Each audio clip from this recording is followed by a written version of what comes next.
Jamaah Allah Subhanahu wa taala muliakan. Kita kembali akan mengkaji pembahasan masalah salat. Kita masuk kepada rukun-rukun salat. Allah Subhanahu wa taala menyebutkan wa aqimus shalah, tegakkanlah salat. Artinya adalah membawa ruh salat, bagaimana salat itu dikatakan tegak, memiliki ruh dalam kehidupan kita sehari-hari. Jadi tegaknya salat itu bukan hanya pada saat salat, tapi bagaimana di luar salat ada gambaran ia dipengaruhi dari ruh salat yang kita laksanakan. Sehingga apa yang dikatakan bahwa inna salata tanha 'anil fahsya'i wal munkar itu bisa diwujudkan ketika kita betul-betul menegakkan salat. Dan tentunya sholat itu tidak bisa ditegakkan sebagaimana yang menjadi tujuan sholat itu untuk mencegah kemungkaran dan juga perbuatan keji, kecuali ketika mengikuti pedoman dan petunjuk Rasulullah SAW. Karena banyak dan masih banyak di antara kaum muslimin yang belum memahami bagaimana harusnya melakukan sholat dan menegakkan sholat. Sholat ditegakkan dalam kehidupan sehari-hari, tapi dalam masalah ibadah sholat itu dilaksanakan sesuai dengan tuntunan Rasulullah SAW. Kemudian dalam hadis Nabi, sholat merupakan amalan pertama yang akan dihisab, amalan pertama yang akan di cross check oleh Allah Subhanahu wa taala sebagai penentu baik buruknya amalan yang lain. Jadi kalau kita ingin dinilai oleh Allah amalan kita yang lainnya seperti zakat, puasa, sedekah, infak, atau amalan wajib termasuk haji, dinilai bagus di hari kiamat nanti, maka kita lebih dahulu mengutamakan kualitas salat kita. Bagaimana kualitas salat kita itu sangat menentukan kualitas amal kita yang lain. Karena hadis menyebutkan idza saluhat salatuhu saluha sairu amalihi. Kalau salatnya berkualitas, maka berkualitas pula amalan yang lain. Ya, ternyata dalam agama Islam salat itu merupakan parameter ukuran baik buruknya amalan yang lain. Kalau salat buruk, maka bisa dipastikan buruk amalan yang lain. Kalau sholatnya berkualitas, maka bisa dipastikan dia akan membawa dampak positif terhadap kualitas amalan yang lain. Karena itu, mari kita pelajari bersama-sama, lalu kita amalkan bagaimana kita dapat melaksanakan sholat ini sesuai dengan kualitasnya, sehingga al-fahsya' dan munkar itu bisa kita jauhkan. Jadi yang menjauhkan diri kita dari fahsya' dan munkar itu sholat. Salat yang berkualitas, salat yang betul-betul ditegakkan bukan hanya pada saat salat, tapi salat yang memiliki ruh tegak dalam kehidupan sehari-hari. Jadi kalau masih ada bermaksiat padahal dia salat terus, itu namanya STMJ, salat terus maksiat jalan. Tapi bagaimana salat itu ditegakkan tanpa ada maksiat lagi? Kita akan berbicara masalah rukun salat. Secara normatif, para ulama menyebutkan wa arkanus salati 18 ruknan. Salat itu memiliki 18 rukun. 18 rukun. 18 rukun ini harus terpenuhi baik salat sendirian, salat wajib, salat sunnah. Baik salat sendiri, salat berjamaah, salat wajib, salat sunnah atau apa saja, mesti tegak.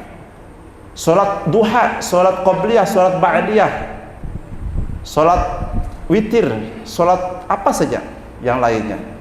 Kalau tidak ada rukun ini, maka tidak sah salat tersebut. Ya. Jadi tidak mesti salat wajib, salat sunnah juga wajib terpenuhi rukun-rukun ini. Ya.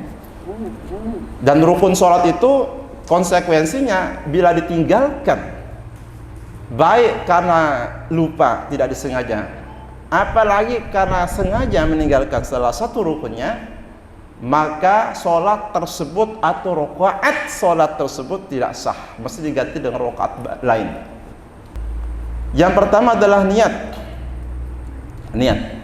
Jadi niat ini kita sholat jenisnya apa? Sholat yang kita kerjakan, sholat subuh, zuhur, asar, maghrib, isya, kita niatkan. Ya. Pada saat kita dengar azan subuh, berarti kita bergerak ke masjid untuk sholat subuh. Oleh karena itu ulama menyebutkan niat itu dalam hati. Karena yang menggerakkan langkah kaki kita adalah niat, keinginan dalam hati kita untuk melaksanakan sholat di masjid berjamaah. Itu sudah mewakili niat, meskipun tidak harus dilafalkan dengan lisan.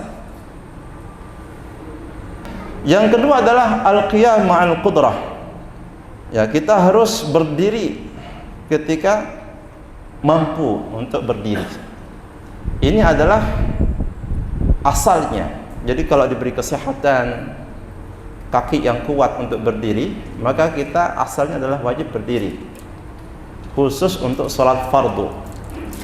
Maka untuk sholat fardu, seseorang yang kuat dan mampu berdiri, kemudian dia sholatnya duduk, tidak sah sholatnya. Kenapa? Karena ia berarti meninggalkan salah satu rukun sholat, yaitu berdiri bila mampu. Jadi kalau dia duduk sholatnya dalam sholat fardu, dalam sholat yang wajib, ya, padahal dia mampu untuk berdiri dalam sholat tersebut, maka sholatnya tidak sah karena dia meninggalkan salah satu rukun sholat. Jadi mesti berdiri. Berbeda ketika melaksanakan sholat sunnah. Ini boleh berdiri, boleh duduk, boleh dibagi dua, separuh berdiri, separuh duduk, diperbolehkan. Yang ketiga adalah takbiratul ihram, yaitu bertakbiratul ihram, mengucapkan Allahu Akbar pada saat mengangkat kedua tangan kita. Nanti kita akan berbicara tentang bagaimana sifat salat yang diajarkan Nabi sallallahu alaihi wasallam.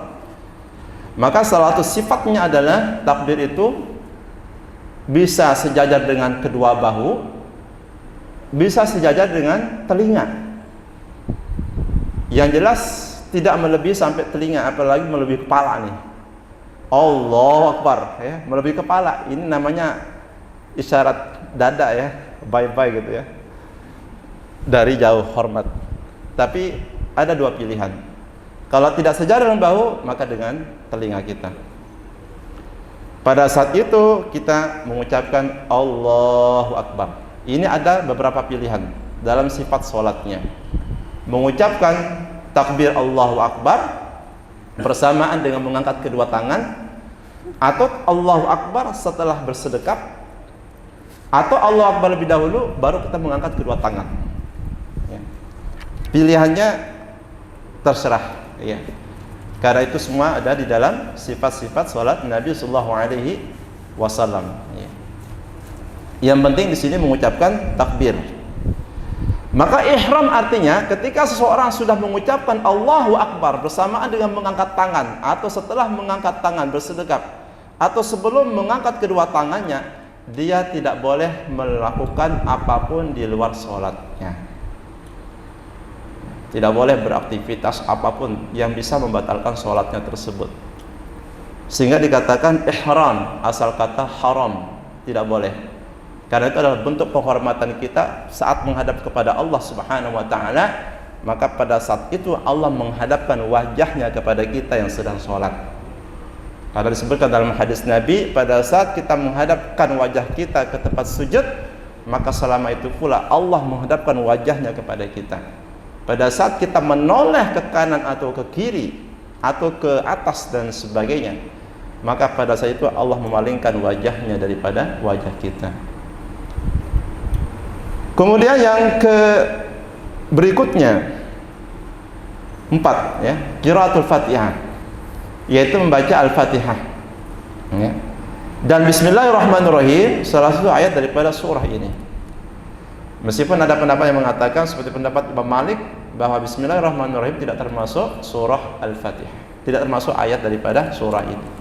Sehingga dalam mazhab, ya, Malikiyah atau dalam mazhab ulama Malikiyah, maka mereka pada saat takbiratul ihram langsung ke Alhamdulillahirabbil alamin, gitu.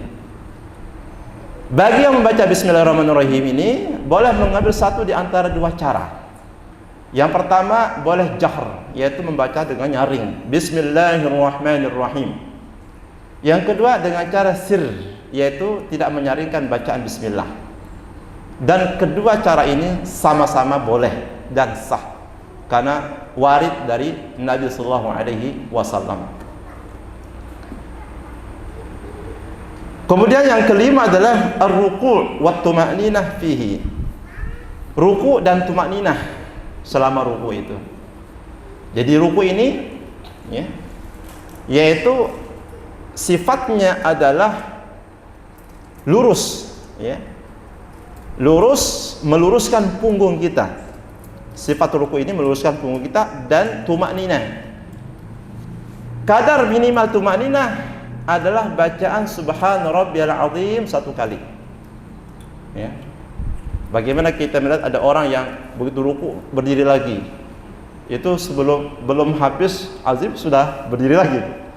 Jadi minimal kadar tuma'ninah adalah bacaan 1 kali subhana rabbiyal azim ya. Kalau 3 kali itu adalah sunnah, selebihnya diperbolehkan. Tapi dalam ruku kita tidak boleh membaca doa atau berdoa dengan doa apapun, baik dari ayat Al-Quran maupun yang kita bikin sendiri dari bahasa Arab. Khusus ruku kita hanya membaca ta'zim, bacaan-bacaan mengagungkan Allah subhanahu rabbiyal azim, tasbih mengagungkan Allah Ta'ala. Berbeda nanti dengan sujud. Diperbolehkan kita membaca doa baik dari Al-Quran dengan bermaksud untuk berdoa, maupun dari doa-doa lain dari sunnah Nabi SAW, maupun yang kita bikin sendiri. Tapi khusus untuk ruku ini memiliki bacaan tersendiri, tidak boleh bercampur dengan doa. Kemudian dia ruku itu sifatnya adalah harus lurus.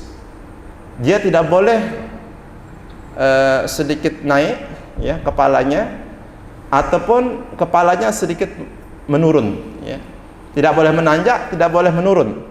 Jadi betul-betul jalan tol ya, lurus seperti kayu, lurus. Sehingga disebutkan saat Nabi SAW ya, disifati rukunya beliau, seandainya ada gelas ya berisi air diletakkan, itu tidak akan goyang, tidak akan tumpah saking lurusnya ya. Kemudian pada saat ruku ya, tentu sifatnya juga dijelaskan, posisi kedua tangan kita mengepal atau menggenggam erat kedua lutut kita. Itu adalah ukuran lurusnya punggung pada saat ruku. Jadi kalau dia yang megang betis nggak akan lurus, karena dia akan menurun seperti ini. Kalau dia memegang di atas lutut sedikit, dia akan sedikit menaik ya. Makanya Rasulullah memerintahkan pada saat ruku kita menggenggam kedua lutut kita dengan erat ya. Menggenggam, tidak mengepalkan kedua tangan kita, tapi betul-betul menggenggam dengan erat, dipegang ataupun digenggam ya. Itu adalah ukuran lurusnya punggung pada saat ruku. Kemudian yang berikutnya adalah ar-rafu wal i'tidal wa tuma'ninah fihi. Mengangkat kepala dan beriktidal serta bertuma'ninah. Ini tuma'ninah sudah 2 kali. Yang pertama tadi adalah pada saat ruku, yang kedua posisi pada saat i'tidal dan mengangkat kedua kepala. Angkat kedua kepala.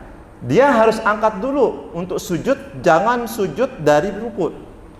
Kalau ada orang tidak mengangkat kepalanya dari ruku langsung sujud, maka tidak sah sholatnya karena meninggalkan salah satu rukun sholat. Jadi buru-buru dia, mungkin terburu-buru, ada pembeli di warung sana, ayo ya, ke lawasan cepat gitu. Jadi dari posisi ruku dia langsung sujud, maka tidak sah meskipun sujudnya bagus, meskipun bacaannya bagus ya, terpenuhi rukun-rukunnya, sujudnya baca ya, rukunya baca. Tapi kalau dia tidak mengangkat lebih dahulu kepalanya, beriktidal dengan bacaan iktidal, tuma'ninah, maka tidak akan sah sholatnya.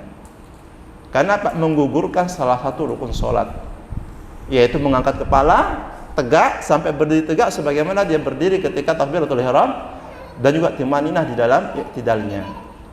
Minimal bacanya adalah sami'a Allahu liman hamidah.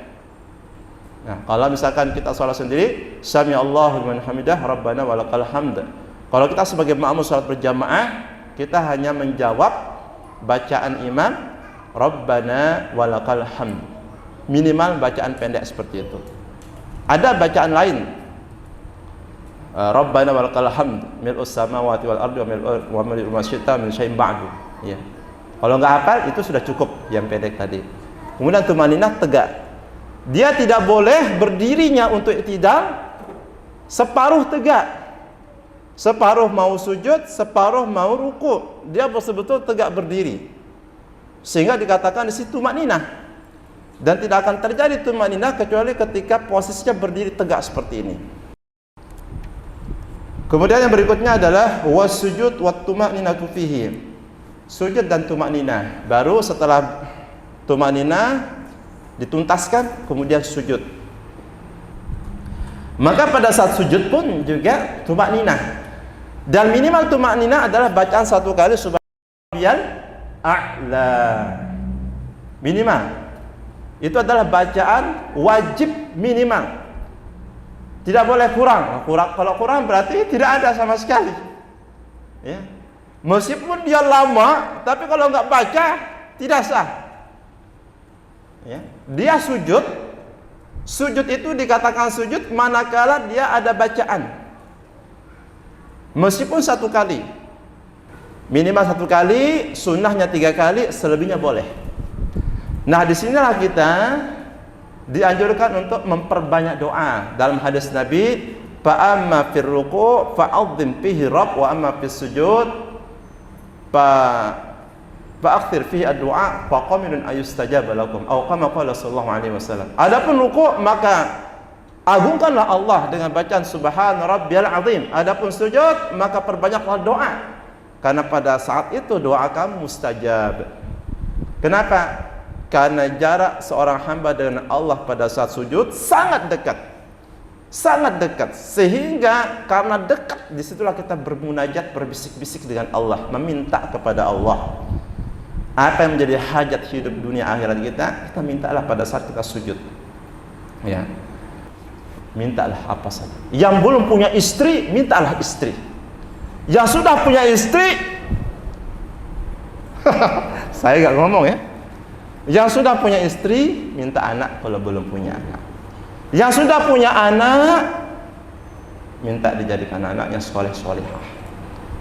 Ya, sehat walafiat, sukses pendidikannya dan sebagainya, akhlaknya terjaga. Karena sekarang itu yang kita pentingkan. Bagaimana hari ini kita mungkin masih bisa menyelamatkan diri kita sendiri, dakwah masih lancar. Melihat media sekarang sudah banyak sekali kerusakan di dalamnya. Pertunjukan yang ditampilkan merusak generasi muda kita hari ini. Kita tidak bisa membayangkan kalau hari ini kita mengabaikan pendidikan moral, akan seperti apa generasi muda ke depan. Bagaimana akidah mereka, ya, bagaimana ibadahnya lagi. Mengkhawatirkan zaman yang Allah muliakan. Maka itu menjadi pikiran yang harus terpikirin. Ya, tidak ada jaminan. Nabi Nuh punya istri, Nabi Lut punya istri, Nabi Muhammad punya paman Abu Thalib. Tapi semuanya tidak mengikuti jejak mereka. Kita bukan Nabi, lebih tidak ada jaminan lagi. Artinya ini adalah, mari kalau kita bukan Nabi, ayo sama-sama kita menyiapkan generasi yang akan melanjutkan dakwah kita ini. Ya. Nah, kemudian yang berikutnya adalah wal julus bainas sajdataini wat tumaninatu fihi. Duduk antara dua sujud dan tumaninah di dalamnya, ya. Jadi duduk antara dua sujud ini kita ada bacaannya, ya. Rabbighfirli warhamni warfa'ni warzuqni wajburni wahdini wa'afini wa'fu anni. Kalau enggak bisa lengkap boleh Rabbighfirli terus boleh. Ulun cuma bisa hafal itu aja, enggak ada yang lain, ya sudah boleh. Jadi Islam ini agama yang ajarannya tidak menyulitkan seseorang di luar kemampuan dia. Kemampuannya cuma segitu, ya sudah boleh. Jadi bacaan duduk di antara dua sujud bisa panjang, lengkap, bisa juga pendek semampunya.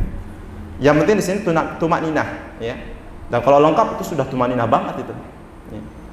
Kemudian sujudnya juga, ya, jangan kepanjangan. Ini ada yang sujud terakhirnya panjang betul. Ada di sebagian tempat sujud terakhir panjang banget, lebih panjang daripada 2 rakaat. Ya. Ngapain? Doa. Ya, doa itu kenapa sujud loh? Ya, kenapa nggak di semua sujud? Bukan berarti kita ini enggak, tapi kenapa enggak panjang saja di semua sujudnya? Atau ini para ulama makruh hukumnya. Ya. Melebihi batas sujud panjangnya itu hukumnya makruh. Ya. Kecuali apabila di seluruh sujudnya panjang dalam surat Qiyamul Lail, itu pun dalam Qiyamul Lail. Karena kalau menjadi imam tidak boleh menyusahkan makmum. Makmum itu punya banyak, ada yang punya hajat, ada yang mau mohon maaf ke belakang, ada yang sakit, ada yang sudah tua, ada yang mikirin anaknya, nangis. Nabi itu kalau sudah dengar tangisan bayi, beliau meringankan sholatnya. Karena rahmat dalam hati beliau kepada bayi itu, rahmat Nabi itu sampai terbawa dalam ibadah. Jadi umat Islam ini rahmat itu 24 jam. Di dalam ibadah, di luar ibadah. Ya, di luar ibadah lebih lagi. Di dalam ibadah saja menghadap kepada Allah, Nabi ringankan sholatnya karena tangisan bayi tadi.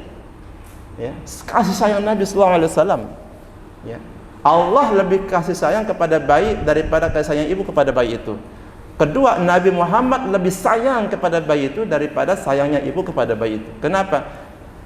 Ibu cuma ngasih ASI, merawat, membesarkan, yang balas jasanya tidak akan terbayar sampai kapanpun oleh kita anaknya. Tapi Nabi Muhammad menunjukkan sunnah yang menjamin keselamatan dunia akhirat bagi siapapun yang pegang dengan sunnahnya sampai istiqomah mati. Tapi ibu kita, siapa yang jamin keselamatan kita? Nggak ada. Tapi kita diperintahkan wasahibuhuma fid dunya ma'rufa. Meskipun ada ibu yang tidak Islam, anaknya Islam, tetap diperintahkan wasahibuhuma fid dunya ma'rufa, berbakti kepada keduanya dalam kehidupan dunia ini. Dalam urusan dunia berbakti. Dalam urusan akhirat, ya, kalau dia nyuruh kita ninggalin sholat, jangan. Ibu mau kamu nggak usah sholat lagi lah. Oh ya, nggih Bu. Jangan, kecelaka kita. Ya, kita harus tetap nurut kepada Allah dalam urusan akhirat. Dalam urusan dunia selama itu baik, ya, ya kita taat sama ibu kita. Seperti Mus'ab bin Umair, dia punya ibu, masih belum masuk Islam. Dia masuk Islam. Ibunya mengancam, wahai Mus'ab, kalau kamu tidak meninggalkan agama Muhammad, maka ibu akan mengurung diri, tidak makan, tidak minum. Ya. Jadi artinya apa? Dia harus meninggalkan agama Islam, sama ibunya disuruh. Apa kata Mus'ab bin Umair? Wahai ibu, seandainya ibu memiliki 1000 nyawa, lalu satu demi satu nyawa ibu keluar meninggalkan jasad ibu, agar aku meninggalkan Islam, tidak akan pernah aku meninggalkannya sampai aku mati dan ibu wafat. Teguh pendiriannya. Jadi dalam urusan akhirat, ya, la ta'ata fi maksiatil khaliq. Enggak boleh taat kepada maksiat kepada khaliq, ya. Enggak boleh taat kepada pencipta makhluk manusia. Kalau sudah urusan pelanggaran agama, ya. Jadi kita tetap seperti itu. Kemudian yang berikutnya adalah wal julus al-akhir, ya, wa tasyahud fihi. Duduk terakhir dan tasyahud, ya. Berarti apa? Duduk yang tidak terakhir, yang pertama, kalau misalkan sholat yang tasyahudnya 2 kali, zuhur, asar, maghrib, isya, ya, maka tasyahud pertamanya itu bukan rukun, tetapi wajib, karena di sini disebutkan al-julus al-akhir, ya. Kalau julus yang pertama itu adalah rukun, maka akan disebutkan di dalam buku ini. Tapi karena disebutkan cuma satu, duduk yang terakhir, maka duduk yang pertama itu adalah wajib, bukan termasuk rukun sholat. Sehingga nanti ada pembahasan tersendiri apabila seorang itu karena lupa meninggalkan julus yang pertama, ya.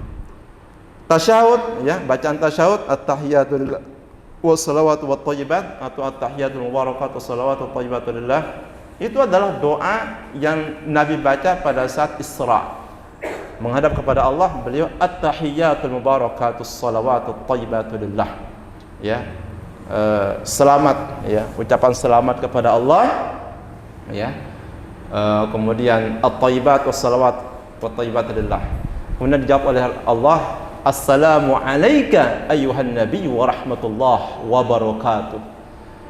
Lalu diseru oleh malaikat, disambut malaikat, wassalamu alaina wa ala ibadillahi shalih. Bayangkan ini. Ini doa ini ada unsur kehidupan sosial. Kita tidak mementingkan diri kita sendiri. Masuk dalam surga, ajak orang dong. Soleh jangan cuma bisa sendiri, kalau bisa mensolehkan orang lain. Makanya prinsip-prinsip seperti ini di dalam Al-Quran termaktub.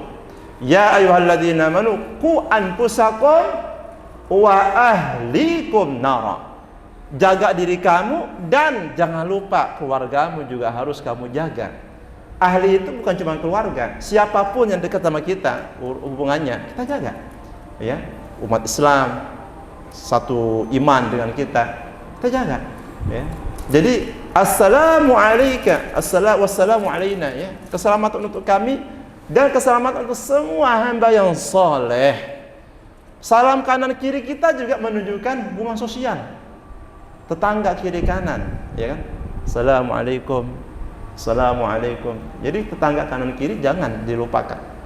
Makanya itu kalau di dalam hadis Nabi kita akan menjumpai banyak sekali nilai-nilai sosial. Misalnya Rasulullah menyebutkan ada 4 kunci masuk surga. 1 berhubungan dengan Allah, yang 3 berhubungan dengan sesama manusia. Yang sama manusia itu ada 3. 1 diantaranya adalah ifsa'us salam, menebarkan salam kepada yang kita kenal atau yang kita kenal, yang itu muslim. Kalau ada non muslim bilang assalamualaikum, maka kita jawab waalaikum atau waalaikumsalam. Enggak boleh lengkap, karena dia enggak dapat rahmat iman dari Allah Ta'ala. Nah, kemudian yang kedua adalah it'amut ta'am, memberi makan kepada orang lain, ya, beri makan sama yatim, miskin, atau siapa saja lah. Ada Jumat berkah, keluarin. Atau apa sih program oleh masjid, Jumat berkah, kasih masjid, kasih orang-orang luar biasa, ya. Kemudian yang ketiga itu adalah silatul arham, menyambung silaturahim, ya. Silaturahim yang paling pertama dengan ibu kita, dengan ayah kita, dengan saudara ibu kita, bapak bibi kita, paman kita, dengan kerabat-kerabat mereka, anak semuanya, tetangga, dengan saudara kita orang beriman, dengan siapapun sahabat-sahabat. Baru yang keempat itu berhubungan dengan Allah, qiyamul lail, yaitu salat malam. Bayangkan 3 ini berarti menunjukkan apa? Yang sangat dinilai untuk masuk surga itu hubungan sama makhluk. Karena itu, ya, ketika Anas bin Malik pernah mengatakan tidak ada kegelapan yang meliputi kami selain daripada saat Rasulullah wafat. Bayangkan, saat Rasulullah wafat, kata beliau, dunia gelap. Enggak tahu apa yang harus diperbuat oleh para sahabat saat Rasulullah sudah wafat. Mau ngapain lagi? Bingung para sahabat. Ya, tidak ada yang lebih terang pada saat Rasulullah datang ke kota Madinah. Bayangkan, ditinggal wafat oleh Nabi, sahabat itu nangis semuanya. Umar bin Khattab mengancungkan pedang. Siapa yang berani Muhammad mengatakan Muhammad wafat, penggal lehernya. Enggak terima. Kenapa? Beliau, ya, mengatakan Nabi Muhammad itu seperti saat Musa meninggalkan Bani Israel 40 hari 40 malam, lalu kembali lagi ke Bani Israel. Enggak wafat, dia akan datang lagi, kata Umar bin Khattab. Masuklah Bakar, mencium keningnya Rasulullah. Beliau mengatakan, alangkah wanginya engkau wahai Rasulullah saat mulia, saat hidup maupun setelah engkau meninggal dunia. Lalu datang keluar Umar bin Khattab, ya Ibn al-Khattab, duduklah, tenanglah. Lalu beliau berpidato yang sangat luar biasa. Man kana ya'budu Muhammadan fa inna Muhammadan qad mat, wa man kana ya'budullah fa innallaha hayyun la yamut. Barang siapa yang menyembah Muhammad, ketahuilah Muhammad telah meninggal. Barang siapa menyembah Allah, ketahuilah Allah senantiasa hidup dan tidak akan mati. Barulah kemudian lemas Umar itu, bayangkan, enggak bisa ditinggal wafat oleh Rasulullah sang kekasih, Rasulullah sallallahu alaihi wasallam. Mudah-mudahan kita, ya, dipertemukan oleh Habibuna Rasulullah di hari kiamat nanti, ya. Kita enggak pernah melihat wajah Rasulullah yang luar biasa, kekasih Allah Subhanahu wa taala. Jangan sampai di dunia kita enggak ketemu, di akhirat enggak ketemu, rugi, ya. Walaupun di dunia enggak ketemu, tapi mari berjuang 60-70 tahun ini, bagaimana Allah pertemukan kita di dalam surga menjadi tetangga Rasulullah sallallahu alaihi wasallam, para sahabat beliau yang luar biasa ya. Mari kita akhiri majelis kita dengan kafaratul majelis dan salawat. Subhanakallahumma bihamdika asyhadu an la ilaha illa anta astaghfiruka wa atubu ilaik. Wassalamualaikum warahmatullahi wabarakatuh.